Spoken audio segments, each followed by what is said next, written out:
Hello दोस्तों, नमस्ते, प्रणाम। मैं प्रिया मानसी सुल्तानपुर अपने चैनल पर आप सबका स्वागत करती हूँ। ये दीदी है अनीता प्रजापति, अनीता फेशियल प्रजापति, और ये दीदी है सोनी चौरसिया पट्टी।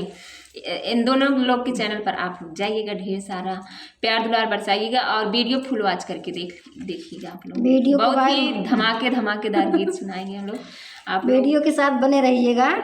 सभी को मेरे तरफ से बहुत धन्यवाद।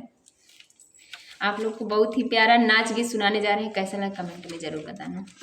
मन के एक बार नाच ले जाए आप सबके सुनाने। बगिया बोलेला सुगनवा तनी उड़ाई दना नदी, बगिया बोलेला सुगनवा तनी उड़ाई दना नदी, तनी उड़ाई दना नदी, तनी उड़ाई दना नदी, तनी उड़ाई दना नदी, तनी उड़ाई दना नदी, बगिया बोलेला सुगनवा तनी उड़ाई दना नदी, बगिया बोलेला सुगनवा तनी उड़ाई दना नदी। सोने के थारी में जेवना परोसे, सोने के थारी में जेवना परोसे, जेवना परोसे नदी, जेवना परोसे, जेवना परोसे नदी, जेवना परोसे। कल के भूखल बा सजनवा तनी जेवाई दना नदी, कल के भूखल बा सजनवा तनी जेवाई दना नदी, बगिया बोलेला सुगनवा तनी उड़ाई दना नदी, बगिया बोलेला सुगनवा तनी उड़ाई दना नदी। झाझरे गेड़ुआ गंगा जल पानी, झाझरे गेड़ुआ गंगा जल पानी, गंगा जल पानी, गंगा जल पानी। कल के प्यासल बा सजनवा तनी घुटाई दना नदी, कल के प्यासल बा सजनवा तनी घुटाई दना नदी, तनी घुटाई दना नदी, तनी घुटाई दना नदी, तनी घुटाई दना नदी, तनी घुटाई दना नदी।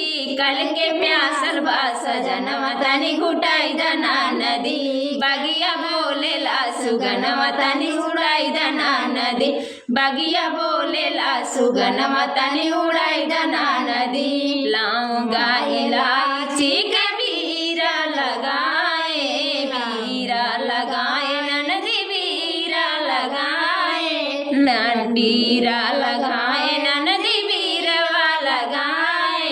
कल के अमलल बा सजनवा तनी कुचाई दना नदी, कल के अमलल बा सजनवा तनी कुचाई दना नदी, तनी कुचाई दना नदी, तनी कुचाई दना नदी, तनी कुचाई दना नदी, तनी कुचाई दना नदी। कल के अमलल बा सजनवा तनी कुचाई दना नदी, बगिया बोलेला सुगनवा तनी उड़ाई दना नदी, बगिया बोलेला सुगनवा तनी उड़ाई दना नदी, उड़ाई दना नदी, तनी उड़ाई दना नदी, तनी उड़ाई दना नदी, तनी उड़ाई दना नदी, बगिया बोलेला सुगनवा तनी उड़ाई दना नदी, बगिया बोलेला सुगनवा तनी उड़ाई दना नदी। फूला ही बीन चून से जिया लगाए, फूला ही बीन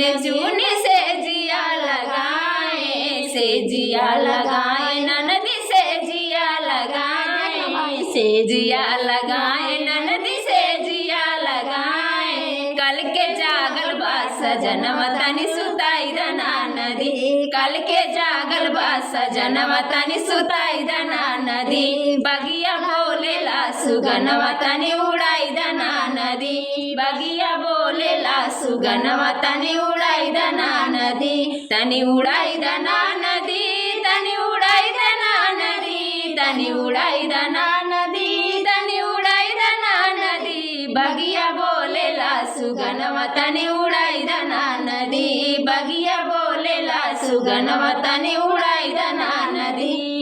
कैसा लगा कमेंट